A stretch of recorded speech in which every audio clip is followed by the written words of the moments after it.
হরে কৃষ্ণ। সকলের চরণে জানাই সশ্রদ্ধ প্রণিপাত। আপনাদের সবাইকে জানাই দৈনিক গীতামৃতের 149তম পর্বে স্বাগতম, কৃষ্ণপ্রীতি এবং শুভেচ্ছা। দৈনিক গীতামৃতের আজকের এই পর্বে আমি আপনাদের নিকট আলোচনা করব ভগবদ্গীতার 3য় অধ্যায়ের ত্রয়োশ্চত্বারিংশ বা 43তম অর্থাৎ সর্বশেষ 3য় অধ্যায়ের সর্বশেষ শ্লোক নিয়ে। আপনারা সকলে ধৈর্য ও মনোযোগের সহিত সম্পূর্ণ ভিডিওটি শেষ পর্যন্ত দেখুন, সেই সাথে শ্লোকের মাহাত্ম্য তাৎপর্য হৃদয়ঙ্গম করার প্রচেষ্টা করুন। আমি শুরু করছি, আপনারা সাথেই থাকুন। ওম নমো ভগবতে বাসুদেবায়, ওম নমো ভগবতে বাসুদেবায়, ওম নমো ভগবতে বাসুদেবায়। শ্রীমদ্ ভগবদ গীতা 3য় অধ্যায় কর্মযোগ। তো শ্লোকটি হচ্ছে ভগবান শ্রীকৃষ্ণের। ওম এবং বুদ্ধে পরম বুদ্ধুয়া সংস্তভ্যাত্মানম আত্মনা জহি শত্রুম মহাবাহু কামরূপম দুরাসদম। আবার পাঠ করছি।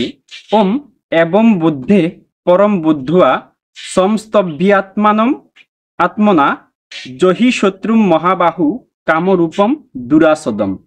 অনুবাদ: হে মহাবীর অর্জুন, এভাবে নিজেকে জড় ইন্দ্রিয়, মন এবং বুদ্ধির অতীত জেনে নিশ্চয়াত্মিকা বুদ্ধির দ্বারা মনকে স্থির করো এবং চিন্ময় শক্তির দ্বারা কামরূপ দুর্জয় শত্রুকে জয় করো।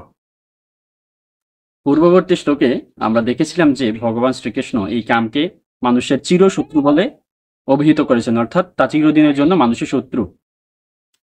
এই শ্লোকে ভগবান এই কামকে তিনি দুর্জয় শত্রু বলে অভিহিত করেছেন, অর্থাৎ যেই শত্রুকে জয় করা সহজ সাধ্য নয়, খুবই কঠিন বিষয়, তবে অসম্ভবও নয়, অসম্ভবও বলেনি ভগবান। আর বলেছেন যে জড় ইন্দ্রিয়, মন এবং বুদ্ধির অতীত আমরা প্রত্যেকে।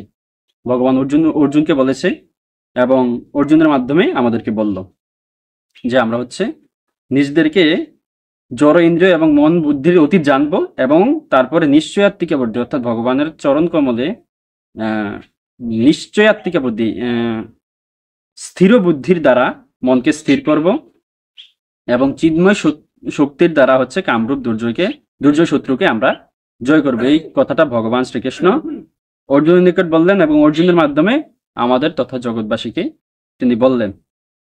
তো এই শ্লোক সম্বন্ধে শ্রীল প্রভুপাদ কি মন্তব্য করছেন সেই বিষয়টা আমরা তাৎপর্য থেকে দেখে নিই। তাৎপর্য: ভগবদ্গীতার এই 3য় অধ্যায়ে আমাদের স্বরূপে আমরা যে পরমেশ্বর ভগবানের নিত্য দাস, সেই সত্য উপলব্ধি করতে পেরে ভগবানের সেবায় নিয়োজিত হবার নির্দেশ দেওয়া হয়েছে।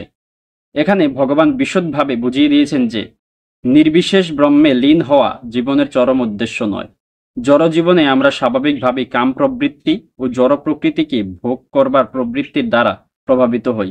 জড় প্রকৃতির উপর আধিপত্য করা এবং জড় ইন্দ্রিয় উপভোগ করার বাসনা বদ্ধ জীবের চরম শত্রু, কিন্তু কৃষ্ণ ভাবনা অনুশীলন করার ফলে আমরা আমাদের ইন্দ্রিয়, মন ও বুদ্ধিকে নিয়ন্ত্রণ করতে পারি। আমাদের কার্যকলাপ এবং কর্তব্য কর্মগুলিকে মুহূর্তের মধ্যে হয়তো ত্যাগ করা সম্ভব নয়, কিন্তু আমাদের অন্তরে কৃষ্ণ ভাবনার বিকাশ হবার ফলে আমরা নিশ্চয়াত্মিকা বুদ্ধির মাধ্যমে জড় ইন্দ্রিয় ও মনের দ্বারা প্রভাবিত না হয়ে শুদ্ধ স্বরূপগত অপ্রাকৃত স্তরে স্থিত হতে পারি। এটি এই অধ্যায়ের মর্মার্থ। জড় জীবনের অপরিণত অবস্থায় নানা রকম দার্শনিক জল্পনা কল্পনা এবং তথাকথিত যৌগিক ক্রিয়ার অনুশীলনের মাধ্যমে ইন্দ্রিয় সংযমের কৃত্রিম প্রচেষ্টা পারমার্থিক জীবনে অগ্রসর হবার পথে কখনোই সহায়ক নয়। উন্নত বুদ্ধিযুগের দ্বারা কৃষ্ণ ভাবনার অনুশীলন করলে সেই উদ্দেশ্য সাধিত হবে। তো এই শ্লোক থেকে আমরা একটা বিষয় বুঝতে পারলাম, সেটা হচ্ছে আমরা প্রত্যেকে হচ্ছে জড় ইন্দ্রিয়, মন এবং বুদ্ধির অতীত, এবং আমাদের কর্তব্য হচ্ছে নিশ্চয়াত্মিকা বুদ্ধির দ্বারা মনকে স্থির করা ভগবানের প্রতি এবং চিন্ময় শক্তির মাধ্যমে কামরূপ দুর্জয়কে জয় করা। কোনো কৃত্রিম বুদ্ধিমত্তার দ্বারা বা কৃত্রিম ভাবে কাম বা ইন্দ্রিয় সমূহকে দমন করা কখনোই সম্ভব বা সহজসাধ্য নয়।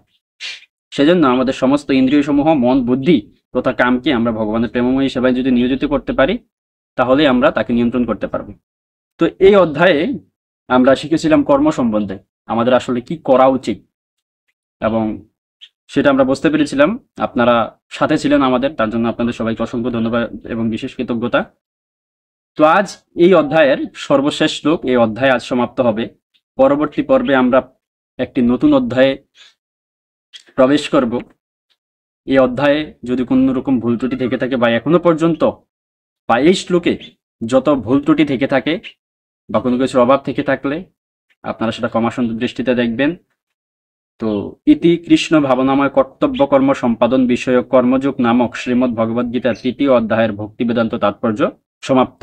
আজ আমরা ৩য় অধ্যায় সমাপ্ত করলাম।